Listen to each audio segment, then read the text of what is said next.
Hello and welcome to Lavnish sir की class. आज की ये शिक्षा निदेशालय राष्ट्रीय राजधानी क्षेत्र दिल्ली की वर्कशीट नंबर 20 जो कि कक्षा 10वीं के विद्यार्थियों के लिए है। यह ली गई है सामाजिक विज्ञान के अर्थशास्त्र विषय से, जिसकी पाठ्यपुस्तक का नाम है आर्थिक विकास की समझ।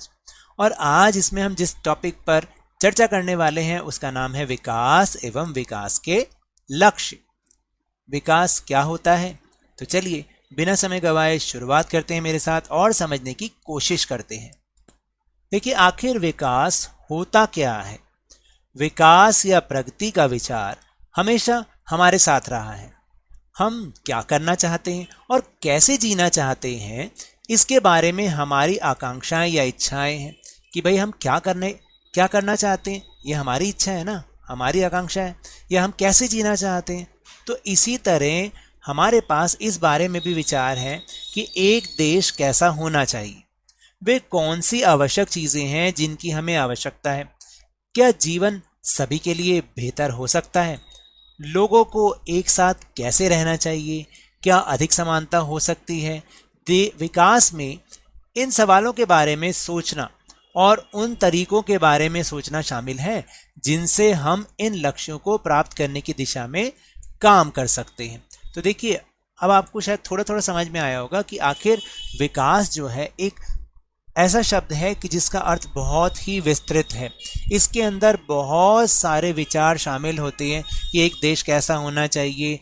अब हर जो देशवासी है उसके हिसाब से अलग अलग उसकी इच्छाएं होंगी, अलग अलग उसकी आकांक्षाएं होंगी देश के प्रति।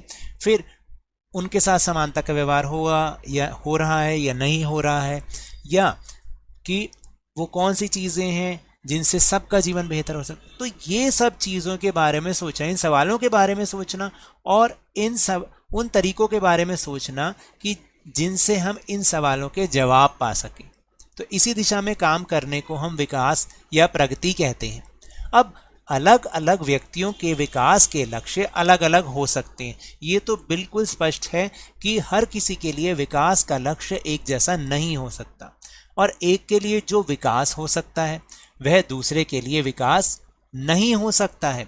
यह दूसरे के लिए विनाशकारी भी हो सकता है। तो देखिए, बहुत सारे ऐसे उदाहरण हैं कि अलग अलग व्यक्तियों के लिए विकास के लक्ष्य अलग अलग हो सकते हैं। जैसे मान लीजिए कि एक जो ऐसी जगह के लोग जो कि जहाँ पर उनके आसपास बांध बना हुआ है, नदियों पे बांध बनता है ना, तो इस इलाके में रहने वाले लोग के लिए जैसे जैसे बांध की ऊंचाई बढ़ेगी वो उनके लिए विनाश होता जाएगा, क्योंकि वहाँ की ज़मीन दलदली हो जाती है, उन्हें अपनी ज़मीनों से विस्थापित होना पड़ेगा।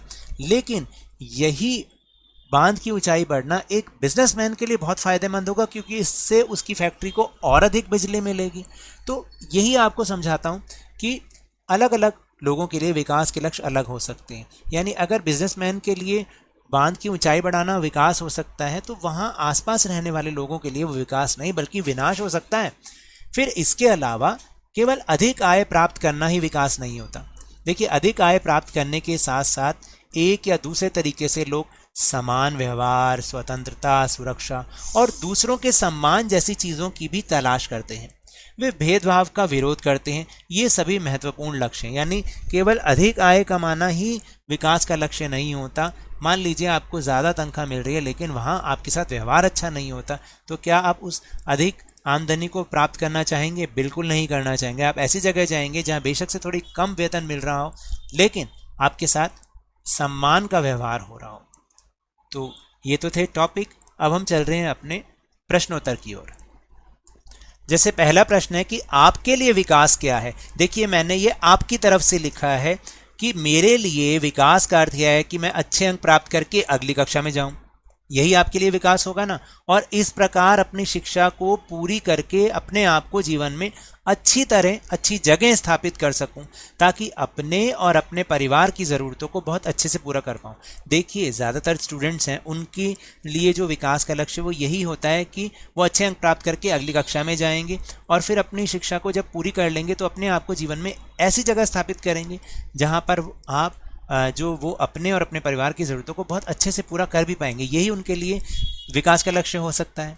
फिर प्रश्न नंबर 2 है कि अधिक आय अर्जित करने के अलावा आप अपने जीवन में और क्या हासिल करना चाहते हैं? तो देखिए, अधिक आय अर्जित करने के अलावा मैं यह चाहता हूं कि मुझे जीवन में सम्मान मिले और मेरे साथ समान व्यवहार हो, यानी असमान व्यवहार ना हो। तो आय तो, आमदनी तो अच्छी लगती है अगर अधिक होती है तो, लेकिन उसके साथ साथ ये चीज़ें भी मिलें तो तभी शायद विकास पूरा हो पाता है। फिर तीसरा प्रश्न, क्या आप किसी ऐसे व्यक्ति या समुदाय को जानते हैं जिनके विकास के लक्ष्य आपसे अलग हैं? यह किन मायनों में भिन्न है? देखिए, वो व्यक्ति तो आपके घर में भी मिल सकता है। जैसे उदाहरण के लिए मेरे और मेरी बहन के लिए विकास के लक्ष्य अलग अलग हैं। यह इस प्रकार से भिन्न है कि वह मेरी तरह घर से बाहर अकेले आने जाने के लिए तथा किसी भी निर्णय को लेने में आज़ादी चाहती है, जबकि मैं पढ़ लिख कर एक बढ़िया कंपनी में नौकरी करना चाहता हूं जिसमें मुझे बहुत अधिक वेतन मिले। तो हम दोनों के लिए ही विकास के लक्ष्य अलग अलग हैं। फिर प्रश्न नंबर 4 है कि जो एक के लिए विकास हो सकता है वह दूसरे के लिए विकास नहीं हो सकता है, इसकी व्याख्या कीजिए। तो देखिए, पेपर पॉइंट ऑफ व्यू से ये प्रश्न बहुत इंपॉर्टेंट है, तो आप इसको उदाहरणों के माध्यम से ही व्याख्या इसकी कर सकते हैं। जैसे मैंने यहाँ पर उदाहरण दिया है कि जो एक के लिए विकास हो सकता है वह दूसरे के लिए विकास नहीं हो सकता। उदाहरण के लिए, राजस्थान राज्य के लोग चाहते हैं कि उनके राज्य में बहुत अच्छी बारिश हो सके ताकि उनके पीने के पानी की समस्या और खेतों में सिंचाई की समस्या हल हो सके, परंतु यही अच्छी बारिश या अधिक बारिश उत्तर पूर्वी राज्यों के लिए बाढ़ का कारण बन जाती है। तो आपने देखा कि एक के लिए जो विकास है वो दूसरे के लिए विकास नहीं हो सकता।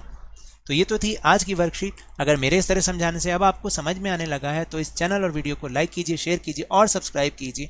जल्दी से जल्दी अपने ही चैनल लवनीश सर की क्लास के सब्सक्राइबर्स को 50K तक पहुंचा दीजिए। लेकिन याद रखिएगा, घर से बाहर निकलते समय मास्क जरूर लगाएं, क्योंकि कोरोना अभी भी फैल रहा है और कोरोना की टीकाकरण जल्दी से जल्दी कराएं। जब भी आपकी बारी आए कोरोना का टीकाकरण जरूर कराएं, क्योंकि कोरोना को हराना है और ज़िंदगी को एक बार फिर से सुहाना बनाना है और उसके बाद स्कूल भी जाना है। इसी उम्मीद के साथ बहुत बहुत धन्यवाद।